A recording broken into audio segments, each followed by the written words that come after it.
off, then we don't have any practices planned for today, so it will be the real thing. Over to you, Norman. Okay, thank you, Julie. So welcome to you all, and let's clear the decks here.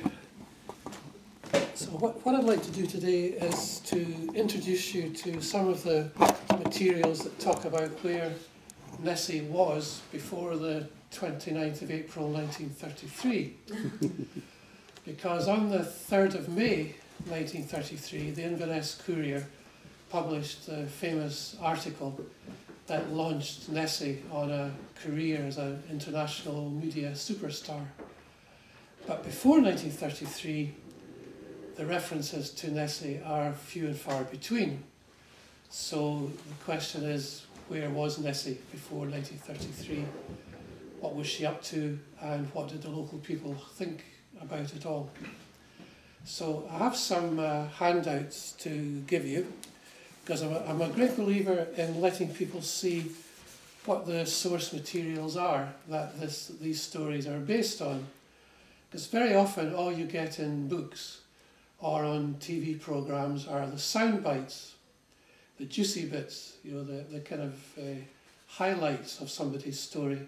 And quite often it's interesting just to look at what they actually said in their original story, just to see how it was described at the time. So the very earliest account of Nessie, of course, is the famous one that involves St. Columba. And of course, St. Columba came to Iona from Ireland in about 563 AD. And in the 580s, he found his way up the Great Glen. And he came to this area probably about 582 or thereabouts.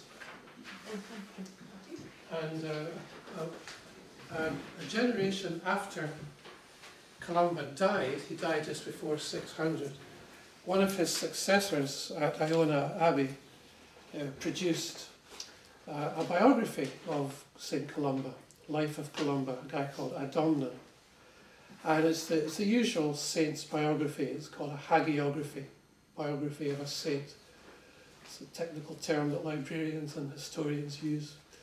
Adomnan was obviously wanting to paint St. Columba in a very positive light, so he was wanting to highlight any miracles he might have performed and any great feats of devotion that he carried out. So just to put it in the context, you'll see that the top extract there has him on the island of Skye, spelled S-C-I, but never mind. There he was threatened by an enormous wild boar, he invoked the name of God, and he raised his holy hand and made a fervent prayer and said to this wild boar, "You shall approach no further. At the place you have now reached, die." And the wild boar keeled over and died, and it was a successful hunting expedition. So, and the thing following that in this biography is the account of Columba's altercation with Nessie. And there you see the headline, the heading. It says of the driving away of a water beast by the power of the blessed man's prayer. So the implication there is that his readers knew what a water beast was, didn't have to be explained. And it says, quite a nice description here, that the blessed man, Columba, was staying for a few days in the province of the Picts, that's us. And he had to cross the river Ness, not the loch, you'll notice. So he came to this point where he had to cross the river Ness. Where was this? One very likely scene for this likely location might be at Bona, right at the north end of Loch Ness, where there was a ford before the Caledonian Canal mucked it up. That was a very traditional ancient crossing place. Equally, it might have been anywhere between there and Inverness. We don't know. We were into the realm of speculation straight away. But anyway, when Columba and his party reached the bank of the river Ness, they saw that some local people were about to bury somebody who had been killed. It's the burial party told him that this person had been seized while swimming a little earlier by a beast that lived in the water, and he'd been bitten very severely. And some people went to try and help him, but they were too late, and they were reduced to catching hold of his body with a hook and hauling it into a wooden boat, and by that time he was dead. So Columba, who's the man in charge, he says that one of his companions, one of his party, should swim out into this lethal river and bring back to him a boat that was on the other side. Now this is what comes of being in charge. You can delegate dangerous tasks to somebody else. You notice that Columba didn't volunteer, even though he might have invoked divine protection. He got one of his minions to do it. So this order came, and without delay, this chap obeyed and took off all his clothes except his tunic, plunged into the water. But the monster, whose hunger had not been satisfied earlier, was lurking in the depths of the river, keen for more prey.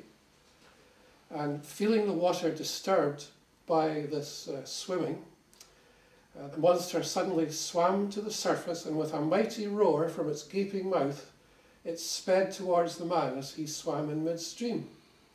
So, trouble.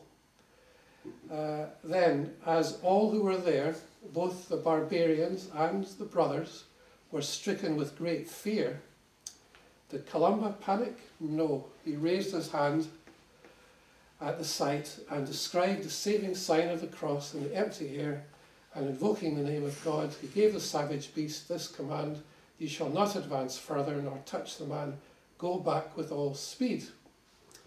And then the beast, hearing these words of the saint, fled back, terrified, at full speed, as if dragged away by ropes.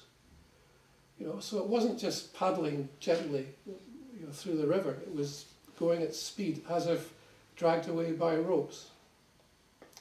Although it had previously approached so close to Luna as he swam, that between the man and the beast there was no more than 1 pole's length. Then the brothers, seeing that the beast had retreated, and that their fellow soldier Luna had returned to them in the boat untouched and unharmed, they were filled with wonder and glorified God in the blessed man. And, of course, the point of the story, the heathen barbarians who were there at the time were impelled by the great power of this miracle, which they'd seen with their own eyes, to magnify the God of the Christians. So the interesting thing to us, of course, is that in that short description, describing something that happened in 582 AD, which is a long time ago, a lot of the elements of later sightings are there. The fact that the thing went at some speed, and that it disturbed the water, it suddenly swam to the surface, there was a roar, there was a gaping mouth, and basically everybody was a bit scared of the whole experience. And of course one guy had already paid for this with his life, don't forget.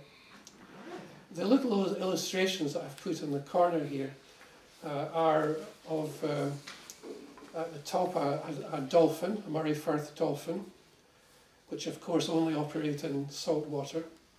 And then you have a sturgeon, which can come into freshwater lakes and lochs.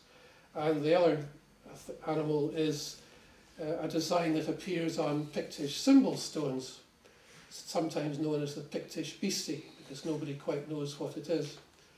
And one of the strange things about Pictish symbol stones is that they often contain animals, like, for example, a salmon, or a wild boar, or a bull, or a goose, probably a couple of other things. And in each case, they're very, very lifelike in their drawings. There's absolutely no mistaking that this is a real animal that the people drew. Whereas in this case, people have struggled to say, well, what is that supposed to be? Some people say it's a merganser duck because it's got a tuft on its head. Some people refer to it as the Pictish elephant because some of the versions are a bit chubbier and look more like an elephant. But I'm quite keen, I must admit, on the possibility that it might be based on a dolphin that these people had seen, and that when the locals saw a disturbance in a freshwater loch, they thought, oh, I wonder what that is, and they'd seen dolphins in the Moray Firth, and they thought, oh, maybe that's a dolphin, because they didn't know that dolphins only live in the sea and don't come into fresh water. But that is a wild speculation on my part. And I must admit that any time I've mentioned it to anybody that knows anything at all about the Picts, they just say it's a completely ridiculous idea. But I still quite like it, because the dolphin does have that kind of beak and smiley face that you often do see on the Pictish design. So I wonder about that sometimes.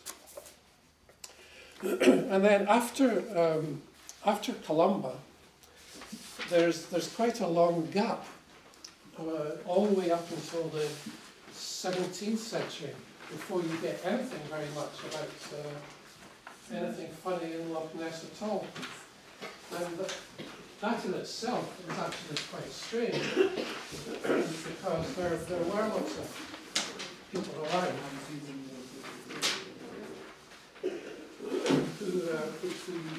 think might have been in a position to see it. I still want to see Sorry? Oh, you got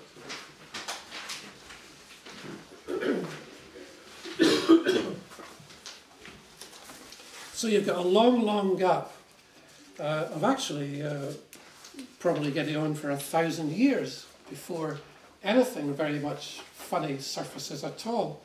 And this is this small reference to a book published in 1648, which is totally unreadable because it's presented in the form of a dialogue between two philosophers. But there is this snippet in the middle of it that describes their trip to Loch Ness, and it says, the famous Loch Ness, so much discoursed, described, for the supposed floating island, for here it is, if anywhere in Scotland.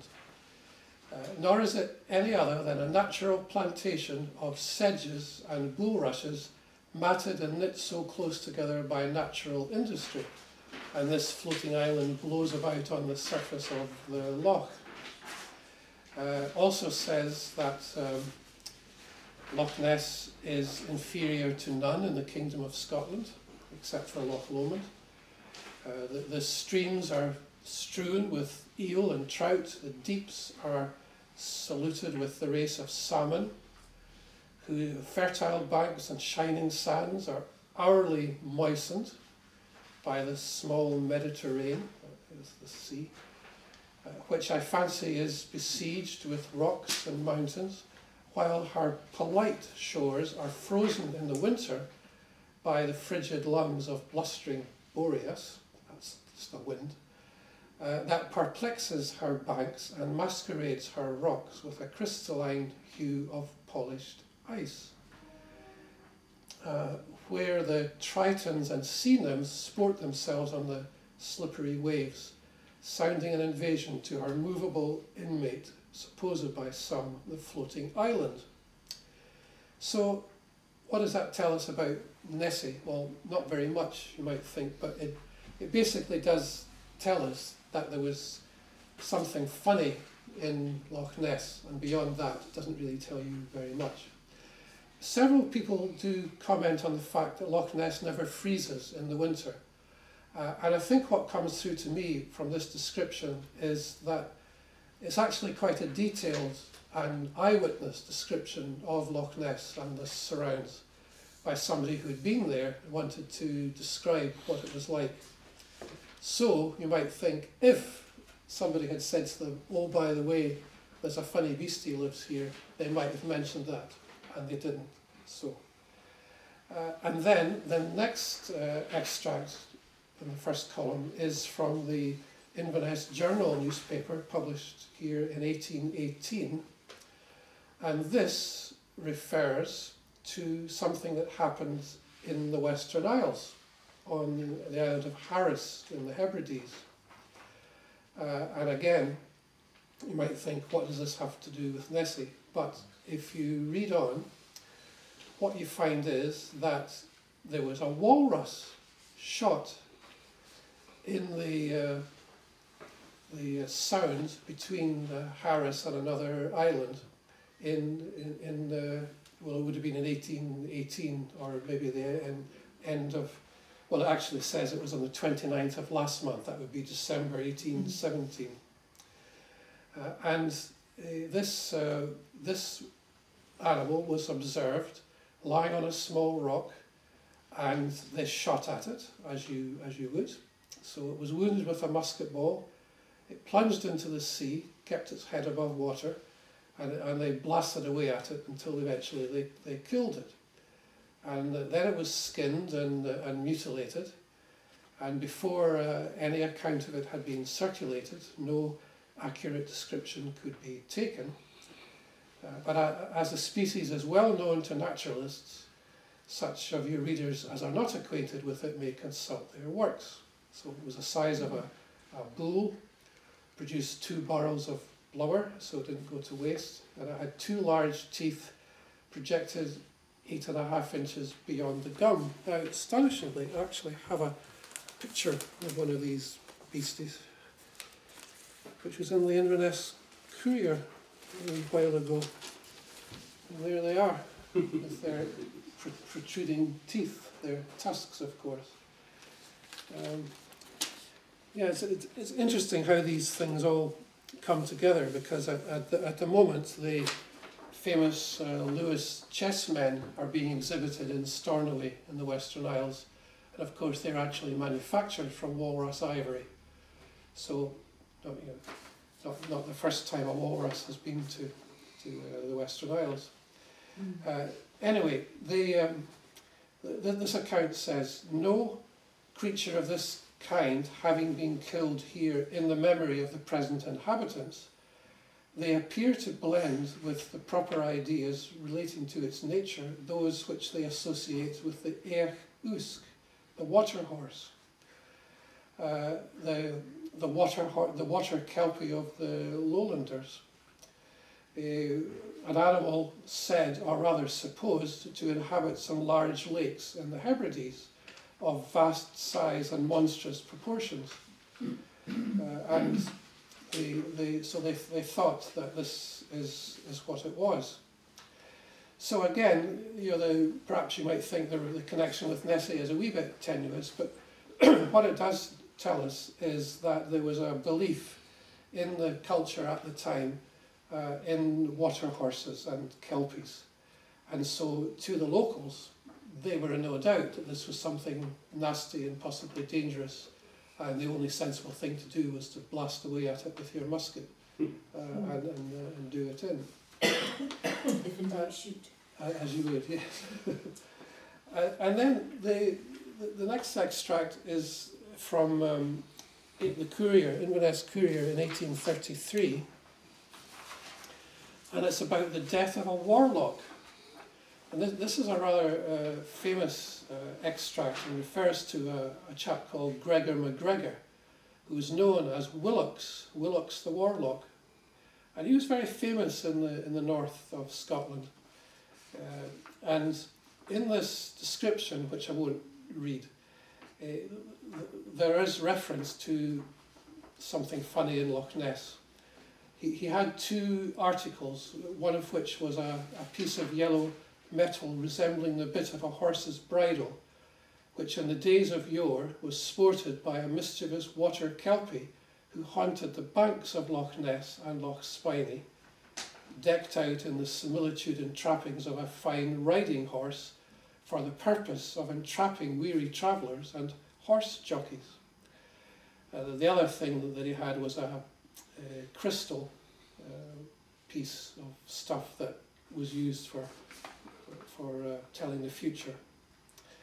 But anyway, so there was this connection with a kelpie in Loch Ness.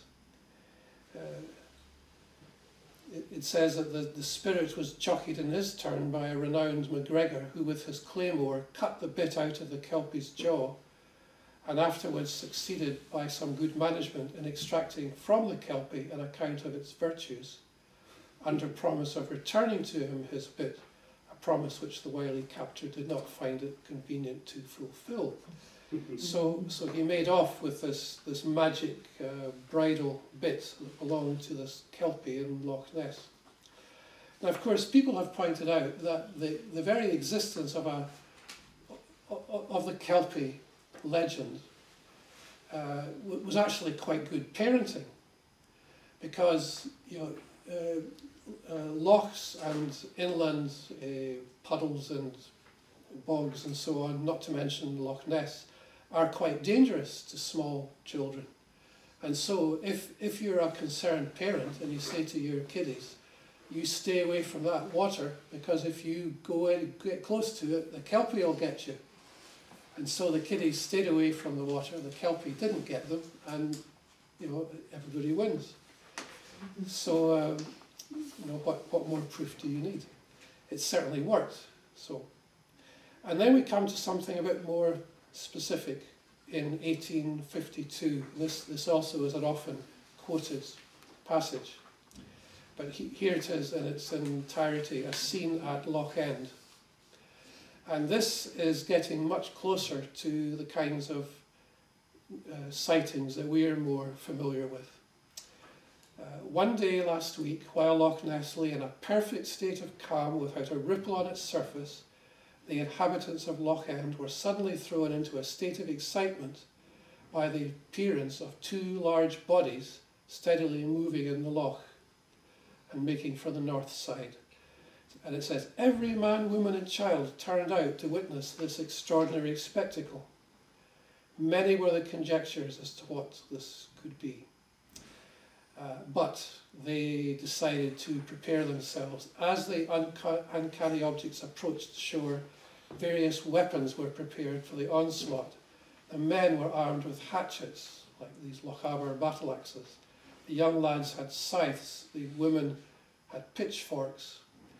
One fierce-looking Amazon, wielding a tremendous flail above her head, commenced to flagellate a hillock by way of practice. So at last a venerable patriarch came to the conclusion that they might be a pair of deer. So this is what people do. You see something funny and immediately you start to say, what is it? Is it a sea serpent? Is it a seal? Is it deer? So he produced a rifle, an ancient rifle that he had, and as the supposed deer came within range, our hero took aim and was just on the point of firing when he threw the gun to the ground and he exclaimed in Gaelic, the true mountain tongue, well, he says, that really is a water horse. Meaning, of course, that not that it was a kelpie, but actually what had happened was that a pair of ponies had escaped from Aldowrie, and because it was a very hot day in July 1852, they'd taken to the water and were swimming across it. So again, he refers to the Each Usk, the water horse, in the Gaelic there. And also something, of course, that comes out of that account is that this is obviously a completely daft superstition that would only be believed by primitive people that spoke a funny language, and that sensible, educated people, such as read the Inverness Courier, certainly wouldn't fall into the trap of thinking that this was anything particularly dangerous. However, they weren't taking any chances, and so it shows on the one hand the complete incomprehension and patronising and condescending attitude of the Highland establishment. And on the other hand, it shows that the locals knew that there was something potentially strange lurking in Loch Ness, and they weren't going to take any chances when they saw these things swimming towards them. So they certainly took it very seriously.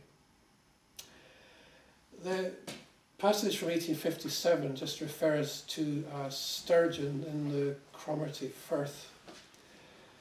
There are various examples of sturgeon being caught in the Murray Firth and the Cromarty Firth and the Beaulieu Firth. That's the water between Inverness and Beaulieu. And there's, of course, absolutely no reason why they shouldn't come up the River Ness and into Loch Ness. I was quite interested in the sturgeons at one time. They do also have a function of foretelling possibly very dramatic world events, earth-shattering events. For example, during the Civil War period in the 17th century, in the 1640s, there was a sturgeon found on the shore of the Murray Firth down from Culloden. And the locals got very exercised about that and took that as a very bad omen that something dreadful was going to happen, which it did. You know, there was the Civil War. And there's another case in the 19th century when one of the heirs to the Culloden estate was killed in a shooting accident on the shores of the Murray Firth. And it was because he'd taken his gun down to the shore because somebody had sighted a sturgeon and he thought he might be able to kill it with a gun. And the thing blew up when he fired it and killed him. So there's a feeling that sturgeons are kind of sufficiently unusual that are possibly a bit creepy, and you should be quite careful if they do turn up.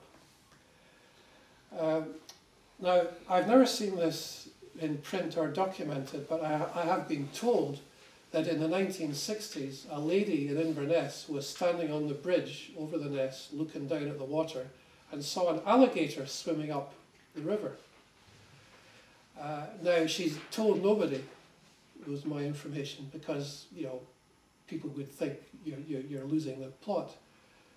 Why would an alligator be swimming up the River Ness?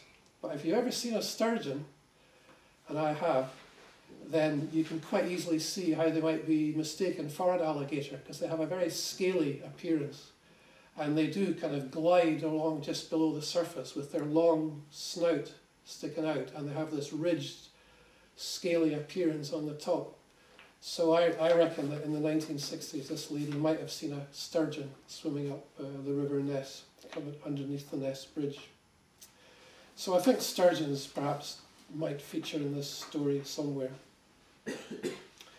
And then lastly, there's this strange fish in Loch Ness in October 1868. And again, you get the contrast between the educated metropolitan elite of Inverness compared to what are described as the primitive inhabitants of Abreachan. Well, you know, drawing a line under what we might think about some of the inhabitants of Abreachan today,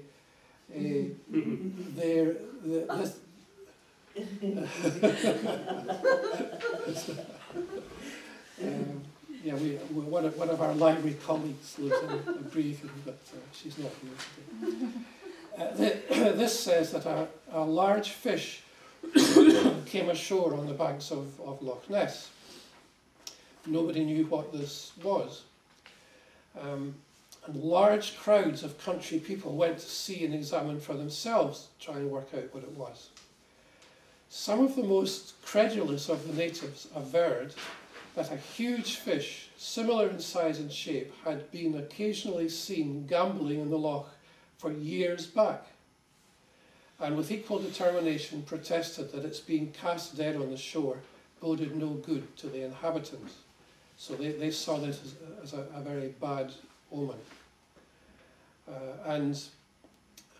How one of the denizens of the ocean came to be cast ashore in Loch Ness was the question, because it turned out that it was in fact a dolphin, a bottle-nosed whale, about 6 feet long. And of course this had been caught at sea by a fisherman, and somebody had cast it adrift in Loch Ness. Of course it had died because it's fresh water. Been cast adrift in the waters of Loch Ness by some waggish crew to surprise the primitive inhabitants of Abriacan and surrounding districts. The ruse was eminently successful. But again, it does show, it does state overtly that the natives believed that there was something big that had been seen in the loch for years back, and that's why they took it seriously and came down to see what it was about, and were concerned because it might mean bad luck, a bad omen for them. And then the final extracts I want to give you are from 1930, where we have three Inverness anglers, three young men,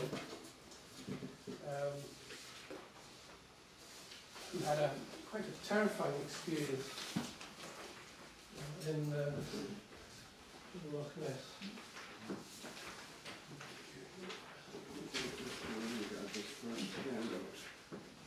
Yeah, catch up.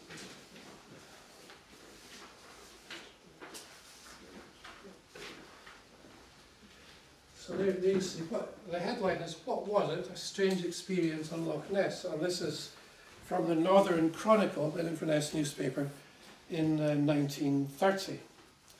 And so they print the story, this eyewitness account, in full. "We were fishing for sea trout from a boat 100 yards west of the Tor Point. It's a fine evening, loch is perfectly calm, and then at 8:15 at night, a terrible noise on the water, and 600 yards away, a great commotion with spray flying everywhere.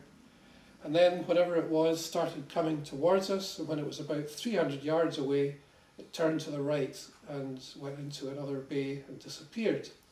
That's quite a long way away, 600 yards away for starters, and then 300 yards away when it disappeared. During its rush, it caused a wave about 2.5 feet high, and we could see a wriggling motion, but that was all, the wash hiding it from view. The wash, however, was sufficient to cause our boat to rock violently. We have no idea what it was, but we are quite positive it could not have been a salmon. And so the paper makes inquiries and says that there's a keeper who dwells on the shores of the loch, a man of unimpeachable veracity, first-rate observer, and some years ago he saw a similar phenomenon on the loch. He saw whatever it was coming along the centre of the loch and stated it was dark in colour, like an upturned angling boat and quite as big. What was it?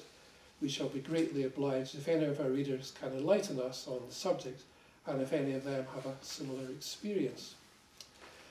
And I've also, just to fill in the space, I've put my favourite Nessie postcard, which is this one here, which says, "Dear Tourist Board, please send more tourists, the last lot were delicious, yours Nessie," which kind of sums up the whole thing for me. And speaking of the Tourist Board, this other little snippet that I've put in here from 1981, it's about a ceremony that took place, an awards ceremony in Glasgow, where Inverness was given an award for being the best small town in Scotland. And the judge that announced the award was Murray Ritchie, who was the political editor of the Glasgow Herald at the time. And he said that Inverness was a clear winner. And he made some remarks about the floral displays and so on. But he says, what was most remarkable about the judge's visit was that the Loch Ness Monster was mentioned only once. This is an encouraging sign. That the capital of the Highlands is growing out of its dependence on a marketing device which had become discredited by sometimes excess commercialism in recent years. Well, for somebody at a tourist industry ceremony to come out with remarks like that, shows how completely out of touch some of these people are from the real world. So I don't think that would have gone down very well with the Inverness delegation. And I have seen this in other contexts, people saying, you know, we should get away from this ridiculous image of haggis and tartan and heather and Nessie and concentrate on the real Scotland and stop all this nonsense. But nah, it's never going to catch on. So that's just some examples of some of the previous accounts, and again I stress that what is really interesting is how few there are, because after 1933, as you'll see from this wonderful display that the library staff have put together, and also from the Ambala display in the corridor, you know, there are hundreds and hundreds of accounts. You know, I've seen it suggested that there are possibly 20,000 eyewitness accounts of Nessie since 1933. The gentleman wants to... I wonder if you've ever seen the photograph that was taken on a Japanese either fishing or whaling boat of something they hauled ashore that looks, or not ashore, onto the boat, that looks remarkably like Nessie. It was dead and putrefying, and they didn't bring it to shore. They put it back over, but they did photograph it. Have you ever seen that account? Afraid not. No. My knowledge is a bit limited to our experience here. I've seen it many times. They determined that it was a rotting basking shark, that what they call a pseudo-plesiosaur, because they said a lot of times when sea serpents wash up on the beaches, it turns out often that it's a basking shark that's decomposed, and its cartilage, the cartilage on its lower jaw and lower half have rotted away, and so it looks a lot like a creature with a long neck. Thank you. Yeah. Mm-hmm. Anyway, yes, so it's not just the inhabitants of Abriacan that are credulous when it comes to these things. So I over the years have collected various bits and pieces to do with Nessie, and just wanted to share some of these with you as well. This is the sort of fun part. So, for example, we have here a water bottle with Nessie on it. The company, of course, has now sunk without trace. This is very good for rubber bands. Nessie there. Got the obligatory tea towel. No self-respecting creature can be without a tea towel. So Nessie definitely arrived when you find her on a tea towel. I've got, I'm sure you're all familiar with these things. Or the China Nessie.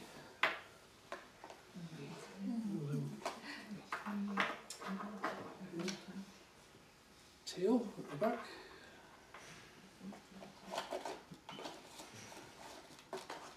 There she is. And what else have we got? Oh, that's the first thing I ever learned how to make in a kind of sculpting class. oh yeah. Was to mould the pottery in the shapes of Nessie. Key ring, of course. Yeah. And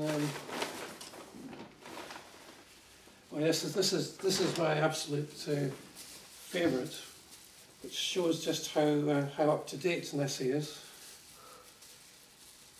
I used to put this on top of my computer at work to keep me sane. There's Nessie on a skateboard. Yeah, you see that? Are you just going to take a quick snapshot? Splendid. Skateboard and Nessie. That's through there. And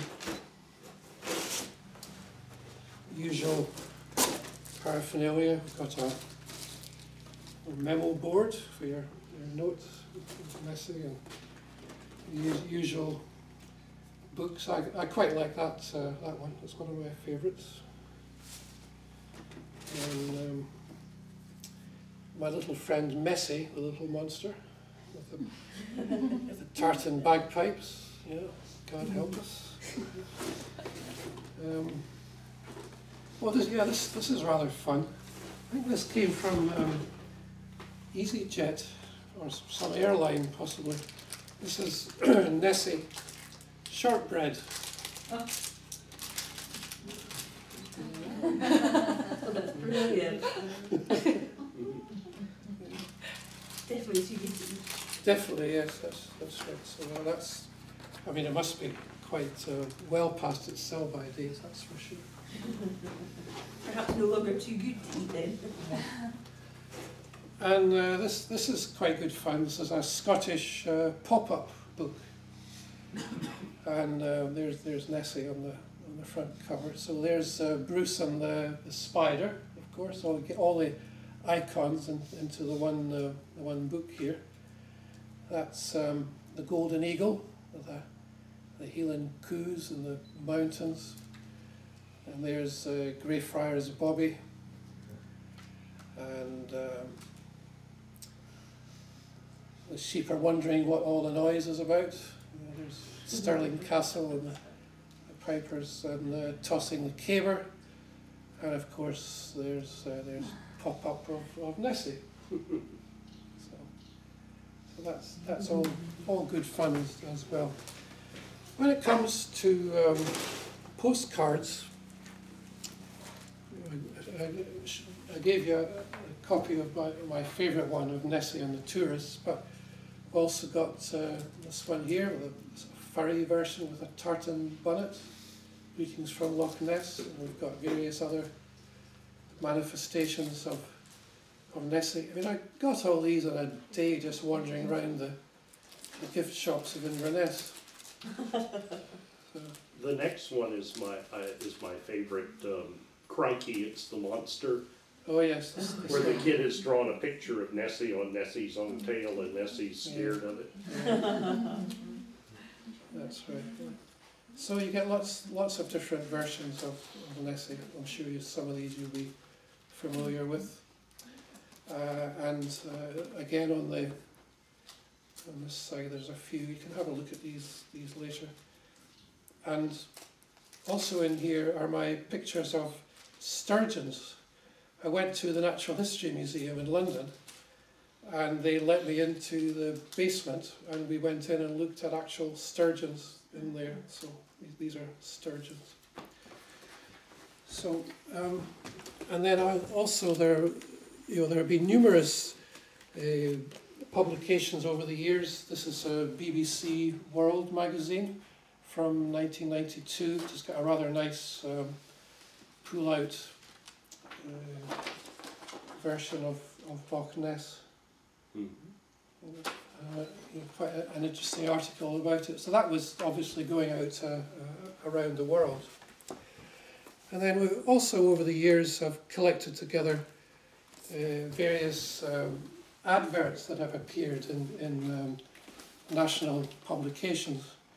So for example, there's an article about Loch Ness and the Scotsman. This is the famous article in the Sunday Telegraph that demolished the surgeon's photo. Here's an advert here. It says, "National calls, the same price as local? I don't believe it." And there's Nessie there. That's a Highland Guide for 1994. Investor's Chronicle. Scottish Taxes, Myth or Reality, 1997. This is a cartoon from the Telegraph. It says, "I once saw a blurred photo of a Scotsman who was willing to pay more tax, but I think it was a hoax." And there's the famous one that was done during the referendum campaign when we were invited to vote for a Scottish Parliament with tax-raising powers. And Mrs. Thatcher wanted us to vote no, no. And there she is, facing up to the reality of Scotland on Loch Ness. This is Amazon, the internet bookseller. You'll find some monster savings on books at amazon.co.uk with a computer mouse. That's very clever. It doesn't have to mention Nessie, you see, it just says you'll find some monster savings. Everybody knows straight away what that means. Another cartoon. This has been Sean Connery, who was a great supporter of the Scottish Parliament. I'm still Scottish, even though I live abroad. Sean Connery, of course, lives in the Caribbean. And there's a nice one there. I think that's a Sony ad, and so on. This one here. Every month, a premium bond holder wins £1 million. That's incredible. So it just shows that this is an instantly recognisable image that marketing people would just kill for. This was a rather famous campaign for whiskey. Again, we don't have to state the obvious, the connection between Nessie sightings and malt whiskey. This is Ralph Steadman, famous cartoonist, the Monster malt offer at Oddbins. He did these images of Nessie in a very artistic rendition. A loch more for a loch less.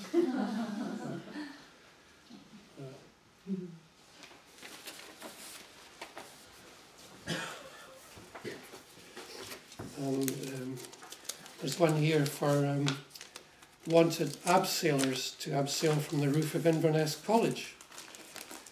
And dear RNIB, please may I take part in your abseil, love, Nessie. And this was a rather unfortunate one, because this came out just at the time when British Airways were going to cut back on their flights from Heathrow, and they published this advert: fly to Scotland from £59 return, Loch Less. But that was a bit of an own goal, because they just had to cut out the Heathrow service. And then this was the gas and electricity in 2002.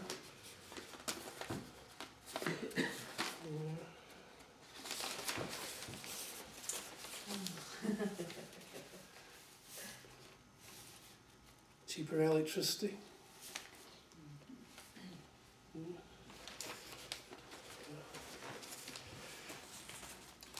Are you just naturally tuned into them then? You just automatically find them when you're just casually reading the paper? Well, they do kind of tend to jump out at you, I guess. Yeah. Cumbernauld, our new town between Glasgow and Edinburgh, had a campaign in the 1990s. One town in Scotland has built a loch beside its new business park. What's it called? Cumbernauld. And there's the image of this loch at Cumbernauld. And so it goes on.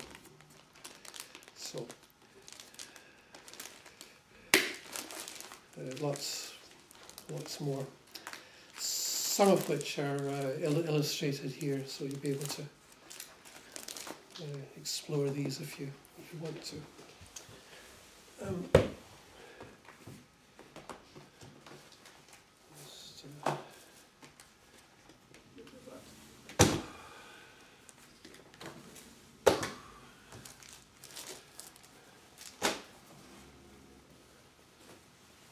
Should of course have said that the newspaper coverage goes right up to date on today's Courier. There's our man. The US writer's Nessie collection goes on show. That's in the local paper today. So the next time you give your talk, that will be in your file of Goodies. Yeah. So I guess I should shut up and let Jeff do some readings from his book. I would just like to say that there are some interesting issues to think about involving Nessie and where this idea comes from and what it all means.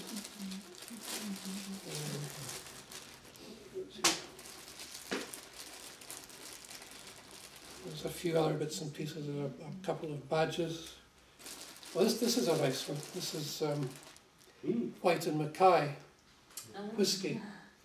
Still sealed, but nothing in it. I haven't opened it, so that's rather nice. But yeah, there have been many explanations put forward over the years about, to explain the funny things going on in Loch Ness. And of course, one possibility is that there is some previously unknown animal. That's possibly the least likely explanation, although obviously not impossible. But there are many other explanations that I find quite interesting, involving natural phenomena. One has to do with earthquakes, which is always of interest because Loch Ness, as you know, is on one of the major fault lines, the Great Glen Fault. And there are documented cases of large waves being created spontaneously by earthquakes on Loch Ness. But that's obviously quite a rare event. More interesting to me is things called Langmuir circulations. Now, Professor Langmuir was a professor of hydrography at the University of Southampton. They are people that study freshwater lakes. And Professor Langmuir came up to Scotland with his students, and they did surveys in various freshwater lochs, including Loch Ness. And he's written something like 50 scientific papers about currents that exist in freshwater lakes and lochs. And not once in any of his scientific papers is Nessie ever mentioned. And you can't tell me that at night in the pub they didn't talk about Nessie. So I guess he was just wanting to make sure that people took his science seriously, and he thought it might diminish his science if Nessie was mentioned. But what Mr. Langmuir, Professor Langmuir, discovered was that in freshwater lochs, and Loch Ness is very long and very deep and quite narrow for its length, there are actually vertical circulating currents as well as horizontal currents that exist through wind and water coming into the loch and other things. But these vertical currents were what he studied, and they're called Langmuir circulations. And what happens is that, especially in a environment that's very peaty and where there isn't a great deal of actual life because of the peat content of the water, organic material from the shore tends to sink right down to the bottom, and it decays very slowly because of what's called anaerobic conditions and not very much oxygen in the water. But eventually it does decompose to the point where it creates a big bubble of gas, and when it reaches a critical point, this bubble releases and comes up to the surface with a great whoosh and creates a disturbance on the surface, which in its turn would create ripples and wakes and things. So I think that's something that deserves to be looked at more closely and studied more. I'm quite interested in that. Various animals have been proposed, like deer, otters, sturgeon, seals, things like that. But even an elephant at one point was from a circus, was supposedly taken in, and had its trunk coming up over the top. This is all fantasy, The studies of the actual water environment seem to show that there isn't sufficient food in Loch Ness to support a large population of large animals. And there's ongoing research on that. Adrian Shine follows this line of inquiry. I think that's quite an interesting line as well. But, you know, it all comes back to the fact that when you're very small, when you're only 3 or 4 years old, monsters are actually quite important in your young life. They're things that you worry about. And I think probably the same might be true at the other end of your existence, as I'm gradually finding out.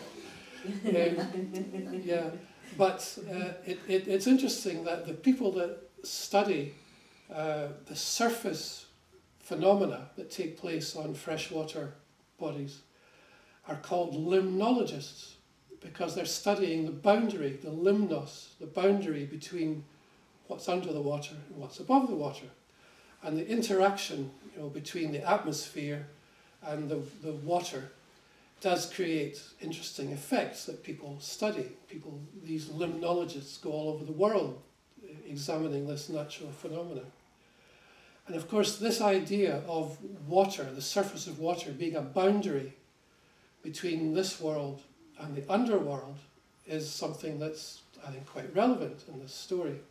Because in the study of the human mind, we use the term subliminal, meaning things that are going on in your subconscious. But of course, it literally means underneath the boundary, subliminal, below the limnos, under the boundary. When you go to a well, a sacred well, what do you see when you look into the water in the well?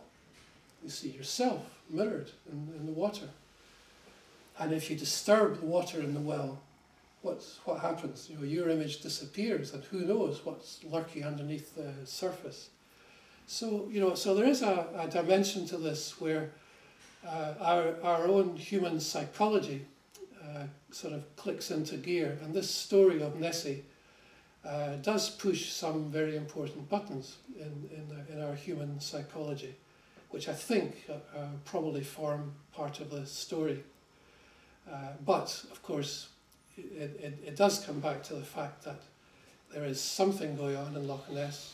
20,000 people have seen something going on, and an awful lot of people believe that there's an actual beastie. Maybe not skateboarding, but certainly swimming around and eating passing barbarians and being quite dangerous. So I think I'll leave it there. I have given this talk from time to time in places, and one time I was doing it in Aviemore, and a lady there produced this artefact for me, which I'll just here.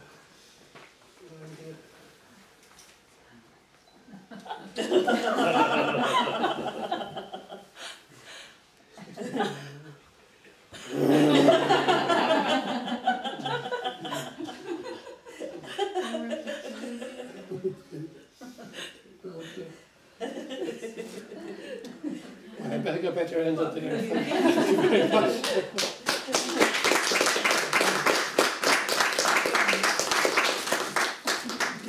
I would, of course, be happy to try and answer any questions. Do you believe in it? Do you believe in this one then? Well, you know, I guess I would argue that that's not the right question. I certainly believe, obviously, there's something going on, but what it is, I think the answer to that question is less important than the actual phenomenon itself. So, I guess that's I would dodge that one. Thank you. Okay, Jeff. Thank you, Norman, for sharing your very enjoyable talk with us. And I'd now like to hand you over to Jeff Paul. He's going to share with us a passage from his new novel, Wonder of Ness.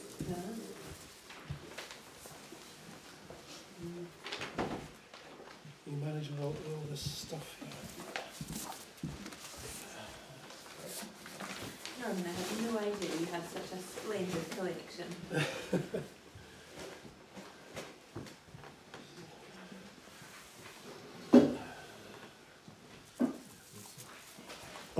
By the way, the incident of the woman seeing what she called a crocodile in the River Ness, it took place in 1932, and it's referenced in Rupert Gould's book, the Loch Ness Monster, and, well, it's just been retitled the Loch Ness Monster in the paperback reprint I have, but I can find it for you. Thank you. Talked about it. Oh yes. To this period, February 1932, belongs the account of a curious creature seen in the river Ness by Miss K. MacDonald, Inverness. While it is of considerable interest as bearing upon the general question of access to and from the loch via the Ness, I cannot see my way to including in the main evidence, since I am far from satisfied that what Miss MacDonald saw was X, as Gould calls it. Early press reports had 2 large tusks, blah, blah, blah. Miss MacDonald disavowed these statements, but commended the accuracy of a later report in the Daily Mail. What she saw was about 5 to 8 feet in 6 to 8 feet in total length, with a very short neck and long toothed jaws.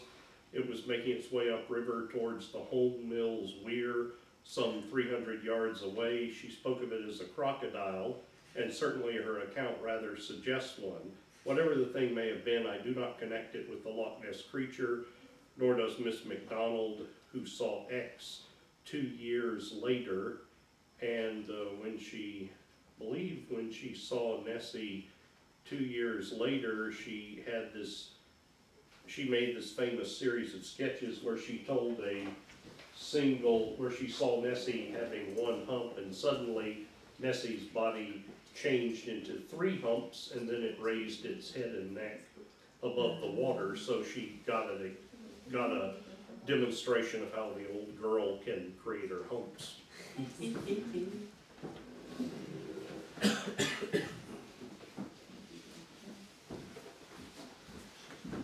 Well, I've been working for about over a decade on my novel Wonder of Ness, and a publisher and a literary agent, wow, that's a neat little plesiosaur, are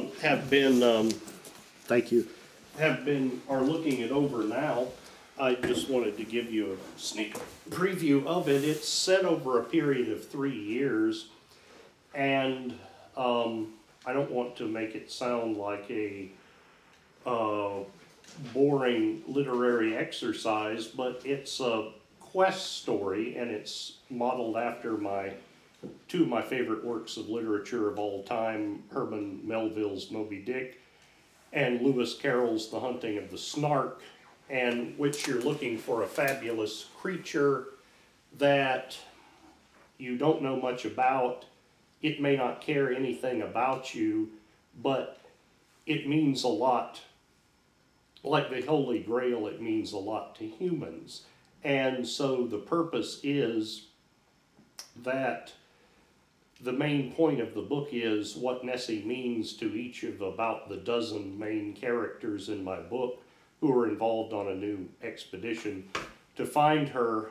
And as always, like King Arthur's knights, it's not so much if they find the Holy Grail or what is the Holy Grail, it's why they're looking for it, what it means to each of them, and what the quest does to them personally. So it's think of it as a searching for a Grail monster.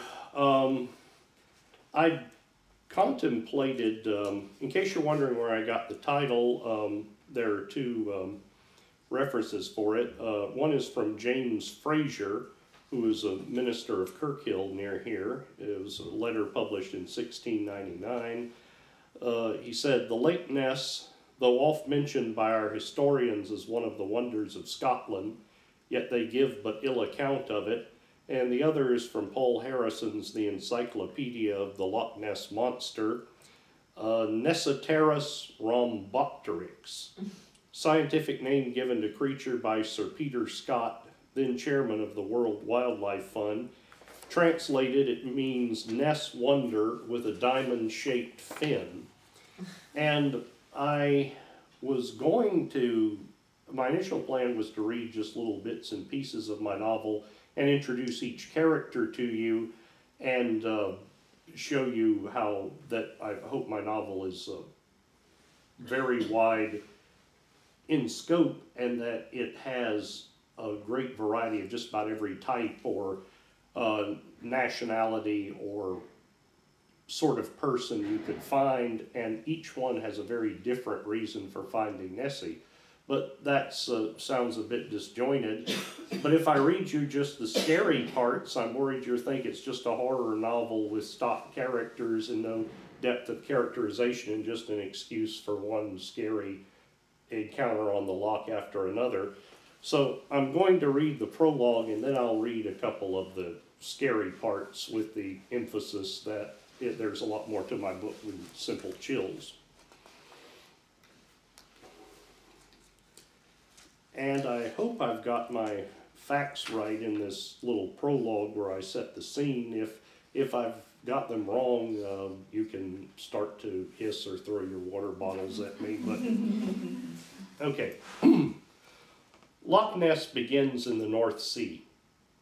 Situated in the highlands of Scotland, within the Arctic Circle and along the Great Glen fault line, that ugly rip that practically cuts the country in two, it does not face west toward the New World. It faces east toward the Old World, toward the frozen north that chills men to the bone and houses the murdered bodies of so many millions of innocent prisoners. Near Inverness, the capital of the Highlands, the North Sea forces its way inland to form two inshore inlets, the Moray Firth and the Bowley Firth, which sprawl haphazardly in opposite directions like the breasts of a woman painted by Picasso. From there, the waters of the North Sea continue to force their way inward in a tiny, shallow river, almost a stream, called the River Ness, which flows through the city of Inverness, an old-looking town with all of the modern conveniences, and from there past the man-made locks of the Caledonian Canal into a small man-made body of water, Loch Dockfor. At the end of Dockfor, it sneaks through the Bonar Narrows and into Loch Ness. Were the loch a giant lying down across the landscape to rest, you would say that the River Ness flowed into the giant's left ear. The comparatively narrow area at the top of Loch Ness, from Loch Inn down to Tor Point and Dores Bay, could be considered the head of the giant.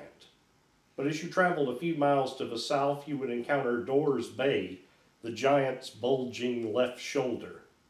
Several miles further south, you would find Urquhart Bay, where the loch at 1.5 miles in width is at its widest, the giant's right elbow, awkwardly extended in sleep. Then down, down till the giant's feet spread out in the pleasant expanse of Borlam Bay. It is 22 3/4 miles long, 24 1/4 if you count Loch Dockfor, on average a mile wide and between 400 and 500 feet deep, in some parts much deeper. At its deepest point near Urquhart Bay, it is over 750 feet deep. The basic facts about Loch Ness, that it contains more water than all the lakes and reservoirs in England and Wales put together, that it could house every person on Earth 3 times over and still have room to spare, that at its deepest point it could nearly cover the top of the Eiffel Tower, have not lost their ability to astonish, even after being repeated to tourists 1 million times. From the air, Loch Ness might look like a simple narrow gash in the landscape. At eye level, however, it is a kaleidoscope of the locales and moods. Every person who comes to Loch Ness has his favorite spot. If you visited the loch at a certain hour of the day or night and then returned at another hour, you would find a different body of water. Different, yet always essentially the same. At dawn, you would find the loch bleached of color and vitality, like a vampire's victim. On a sunny morning or noon or afternoon or early evening, you would find it the pleasantest and tamest leviathan you could imagine. At nightfall, you would see a riot of colors flaming and dying across its surface. On summer nights, you would find it a moonlit sylvan setting. In the dead part of the night or in the winter, you would look at the loch and think that you were staring into a bottle of ink. The loch is most unnerving in stormy weather, when it surges and churns like a maelstrom, and even at times forms water spouts, and on very still days when it is difficult to tell where the land ends and the loch begins, so perfectly do its still waters mirror the surrounding landscape. The loch is known the world over, of course, for its famous monster or colony of monsters. There are other monster-haunted lakes, of course, Loch Oich and Loch Lochy, which together with Loch Ness comprise the Caledonian Canal and connect Scotland's west and east coasts, are each haunted by similar creatures. The country boasts other lochs with monsters in them as well, Loch Morar, Loch Shiel, possibly Loch Lomond, to name but a few.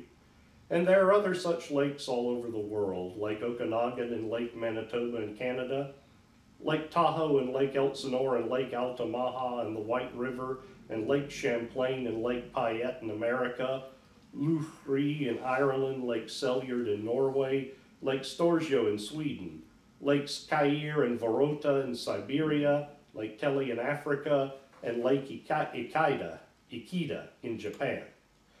But by virtue of fame, the modern world's most important test of worth, the Loch Ness Monster remains the standard for all others, the only one worth pursuing. Loch Ness was indeed monster-haunted. The entire length of the loch was marked with memories of Nessie, from the River Ness where St. Columba, the man who brought Christianity to the Celts, had the first recorded sighting in the 6th century, all the way down to Borlum Bay, where a Miss Margaret Munro spent half an hour of a June morning in 1934 watching the creature sunning itself on a beach. Known or allegedly known locally for centuries, the monster came to the world's attention in 1933. From then on, the whole world knew of the creature, but the world's active interest in it came and went in spasms. After about a year, the initial interest in the monster died down. Then around the dawn of the 1960s, a woman named Constance White revived interest in the creature with a book, and a man named Tim Dinsdale revived it with an alleged film of the creature. Until the early 1970s, a group of Nessie hunters kept watch for the creature every summer. For a few years after that organization closed its doors, a man named Robert Rhines kept watch for the creature underwater. But in the decades since, while there were periodic expeditions, the search for Nessie entered an in-between phase. Plenty of small expeditions and much scientific exploration of the loch itself, but no grand, sweeping expedition that stood upon the shores of the loch, swaggering like a prize fighter, and challenged the loch and its mystery to a fight to the death. The millennium came and went, and the most famous monster of the previous 1,000 years promised to be the most famous monster of the next 1,000 as well. And then came the news that a new organization was being formed, the largest and most comprehensive and aggressive yet. The loch and its fabled inhabitants, if they even existed, gave no indication that they knew of this challenge. But suddenly it seemed as if the whole world was coming to Loch Ness, and for every reason in the world. That's the end of my prologue, which sort of sets the tone. And all right, as I promised, I'll get to the two scary parts. My cast, by the way, includes a young man who is a bit of a whiz kid. He's finished college in the high school in the States at the age of 16. And he volunteers, and there are several older members who are veterans from the 1960s. I invented a fictitious Russian Orthodox monastery and placed it in Inverferrigate, and the Russian-born head of the monastery, Father Stefan, is involved too. There's a psychologist, a bit of a skeptic from Africa, from the Congo, Mokele and Bimbe territory, where supposedly the African Nessie lives, and he's there. There's a woman who works as a waitress in a little town in Darien, Georgia, where on the shores of Lake Altamaha, which is haunted by a Nessie-like creature called Altamaha Ha, Honest to goodness, that's its name. And let's see, what are the two scariest moments of my book?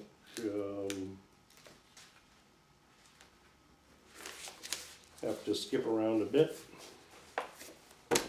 This is where Carl, the young 16-year-old American who gets a chance to be a hero and falls in love in the course of the book, is. He's on his first night of night watch looking for Nessie, looking for her with night vision goggles and stuff like that. The bus let off another watcher and drove on, and soon Simon called out, "All right, young American, here's your spot." It was a long, narrow beach, several feet below road level, blanketed with trees. Carl was astonished. It didn't look like something from the highlands of Scotland at all.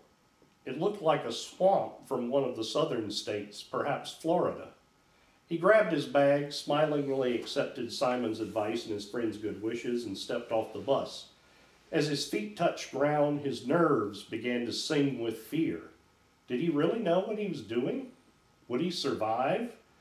By then the bus pulled away and he was alone, with no choice but to spend the night in this misplaced spot and hope the monster came to visit. He climbed down to the beach, which required only a minimal amount of dexterity, and once he had done that, most of his fear vanished. He was here. There was no turning back now. The beach was indeed a little forest of trees and sand and stone, and the loch gently washing against the shore. Suddenly he knew that he had never seen a more beautiful or meaningful sight in all his life. And until morning it belonged to him. No one could take it away from him. It was a playground. He could get lost in here. He felt the urge to go running through the trees and play hide and seek with a friend, although the friend, like all his friends, would have to be an invisible one. Yes, if you were an amphibious aquatic beast, this was the perfect place for you to rest. You see, this part of the expedition is organized by an explorer from Canada who's a world-famous cryptozoologist, so-called, and he's the obsessed maniac of the piece. He's obsessed with finding Nessie ashore, and so he's hoping that perhaps in the course of the expedition they can find Nessie ashore and take pictures or capture her or something.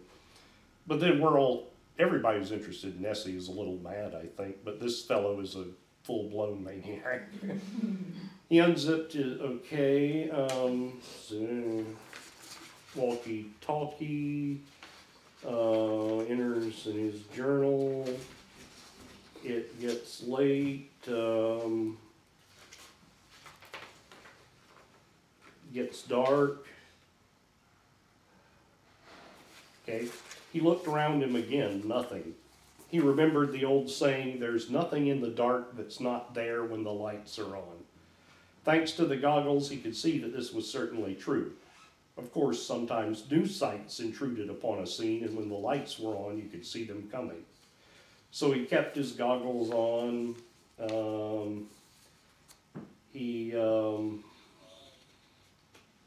At one point, he has to, after eating his dinner packed for him, he has to relieve himself and feels that it's a bit blasphemous to perform such a function on the shores of this beautiful sacred loch.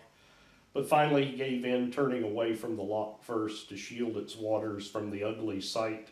Afterward, as he washed his hands with the liquid soap that didn't need water, he thought, "I left my DNA on the shores of Loch Ness. It's a part of this place now. I wonder if it will make things grow." Finally, at 4 a.m., something happens. He heard a splashing in the water from a point not far offshore, and within an instant it turned on his torch. Within another instant, he saw the cause of the disturbance and saw that it was just a swan. Its appearance startled him, glistening, blinding white in the midst of the utter blackness. But that was not what made him scream. What made him scream was the swan's reflection towering behind it on the surface of the water. It made a perfect and huge Nessie-like head and neck, It looked exactly like the famous fake surgeon's photograph, only much bigger and more menacing. He screamed. Then the swan let out a terrified honk of its own and began to splash around helplessly in the water like a drowning man. He pitied the poor creature then and turned off his torch, thinking that might soothe its fears. The swan let out another cry, but then calmed down.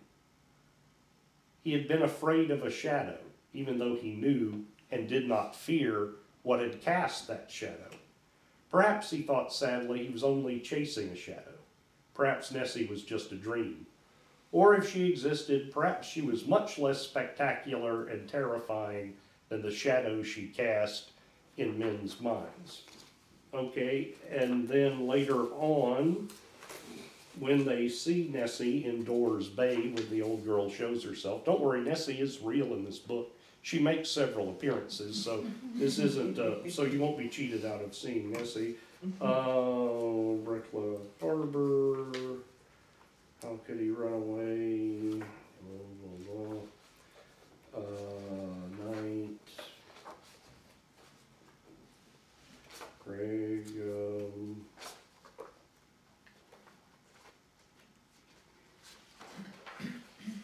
okay, he's again on night watch, and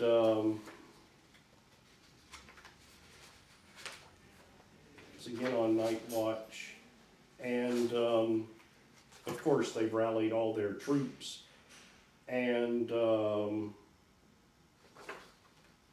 everybody's on full alert, and everybody's been called in for duty, and he's stationed at my favorite spot on the Loch Ness Burn down near Inverness, where my all-time favorite Nessie sighting took place, John McLean's, back in June of '38.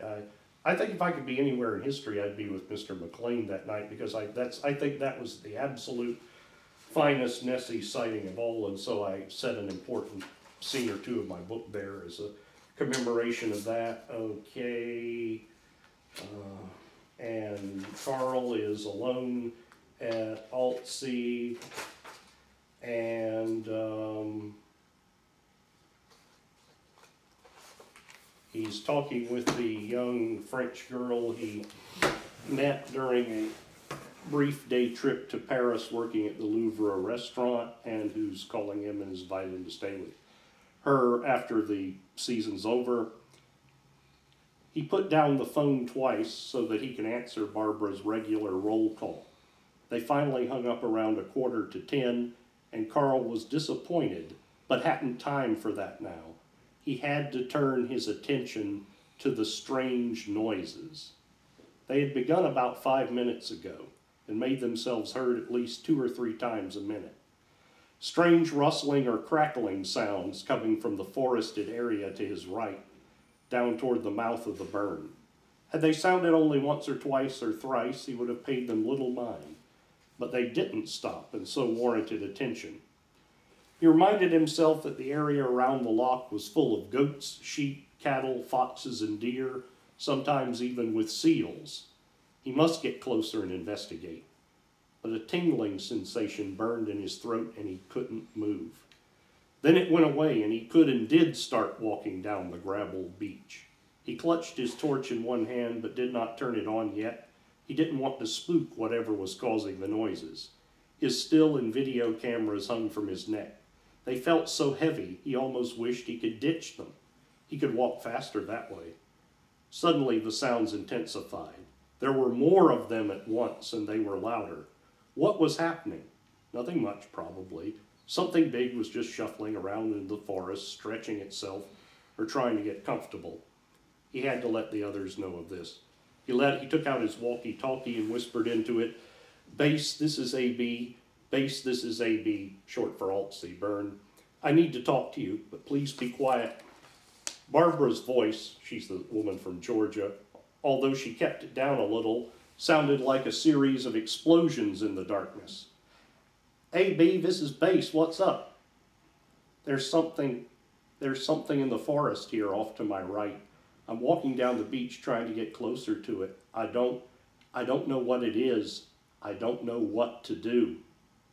Barbara asked, Pierre, Walter, anyone who's out on the loch in a boat right now, where are you? Pierre, Frenchman said, I'm just about a mile north of Altsee. I tracked the thing all this way south, but I lost it about 10 minutes ago. Walter spoke up. I'm about half a mile north of Pierre. Susie's with me. Can the two of you head for Altsee ASAP? Both of them could. Well, do it and keep in touch. They promised they would. Carl froze in his tracks and quivered. People were headed for this place in boats. People were lounging in the house on the knoll just above and behind him, but he and this thing were all alone in the world. The thing snapped a branch, and then several small twigs in half. Did it want to hurt him? Probably not. But it was big. It didn't belong in this place or this world, and it was probably scared too. Carl felt his knees start to buckle. He gritted his teeth, concentrated hard, and managed to stay on his feet. He forced his jelly legs to move forward, and after a few paces they hardened into flesh and bone and muscle. Then he froze. He heard a rustling sound and something else. Heavy breathing? No, it wasn't that. What was it? He didn't know. He had no mental compartment in which to file the sound and didn't have time to construct one. It was close. He couldn't be more than 30 or 40 paces away from it. He could feel it and hear the silence it made, just ahead and off to his right inside the forest. His light, he should shine his light upon it and get a picture of it. At least see it, but no, he might scare it and it would hurry into the loch. Yes, the thing might well be as scared as he was. That made him feel a little better. Barbara's voice came over the walkie-talkie. A.B., this is Base. What's happening now? He slowly took up the walkie-talkie and paused for several seconds before whispering into it, It's just ahead of me and in the forest. Where are you right now? I've walked south from the hostel a little. I keep hearing this thing. It can't be more than 30 or 40 paces ahead of me. Can you see anything? No, it's in the trees, but it's there. A.B., you hang on, you hear? And promised to be there soon. Carl thought he saw something moving between the close-packed trees and vegetation. He shut his eyes, opened them, then shut them again. Perhaps he should put on his NVGs, his night vision goggles, which hung along with his cameras from his neck. His eyes tingled at the thought. He'd sooner blind himself than do that. Suddenly there was an increased rustling and shuffling from the trees and brush just ahead, as if the unseen thing were scratching an intolerable itch or shaking off the dust of years. He could feel its reality vibrating just before him. He heard that strange sound again, like nothing heard upon the earth. What was it? It didn't sound like breathing, or like a roar, or a snort, or a growl, or any inarticulate sound that might come out of a dumb animal's mouth. A tremor began deep within him, but the fear behind it was too profound to be expressed, and so his nerves gave up. I don't want to see it, he thought. I don't want to see it. He remembered Greg and how traumatized he had been by the sight of this thing. His mind wasn't going to be raped by this thing, raped by it in his eye sockets. Which of the beat writers had written so creatively about brain rape? William Burroughs? Yes, that was it. He heard a rustling in the trees and sensed the thing moving a few inches closer into view. Soon it would make its escape and cross his path. Soon his mind would be raped by this thing. Soon the image of this thing would become a part of his DNA. He was helpless. Suddenly it occurred to him, if he had to suffer this indignity, at least he could capture it on tape. He grabbed the camcorder hanging from his neck and froze. He forced his hands to thaw out and opened up and turned on the camera. Its motif of tinkling bells announced that it was ready. Carl squinted his eyes, praying that the sound wouldn't scare the thing. But on second thought, he hoped that it was frightened in revenge for what it had done to him. The image on the screen was dark but much sharper than what could be seen with the naked eye. Still, he could not see the thing, only the darkness at its center. He pressed the record button and the small light at the front of the camera began to blink, signaling to the thing that it was being filmed. In response, the thing remained still and silent. The sound of a boat engine approaching from the north, Pierre's voice crackling over the walkie-talkie. "Carl, I'm almost there." Carl did not reply. Suddenly a tremendous rustling and crackling, the unmistakable sounds of a behemoth preparing to take flight. This was it. Carl's heart pounded once, twice, then did a somersault in his chest and stopped beating. His nerves screamed, his pores spat sweat. Then the sound of a stampede, of tree limbs snapping and vegetation being trampled, of the indistinguishable sounds of fast, general motion. Carl turned away. He executed the first half of this motion involuntarily, then paused for an instant, debating whether or not to be a coward. There was no question about it. He had to look away. So he did. And the thing came racing on and hit the water with a violent splash. The darts of water from the splash struck Carl, tried and failed to bore into his skin. After it was over, he trembled. Something that the thing had touched him. He wondered if he would get a disease, if he would have to be quarantined.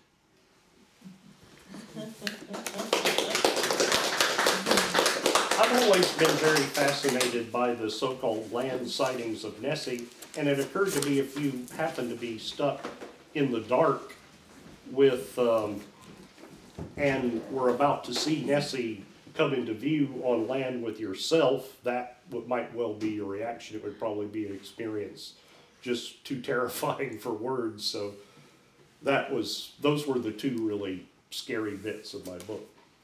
Thank you, Jeff, for sharing parts of your novel with us, and we wish you well with the publication of your novel. Thank you. Thank you all for coming today, and we hope that you enjoy looking around the exhibition. Thank you. Have you seen Werner Herzog's movie on Loch Ness? Oh yes, I think that's the best movie anyone's ever could ever make on Loch Ness. It was just so wonderful. Yeah. It was great too. Mm-hmm.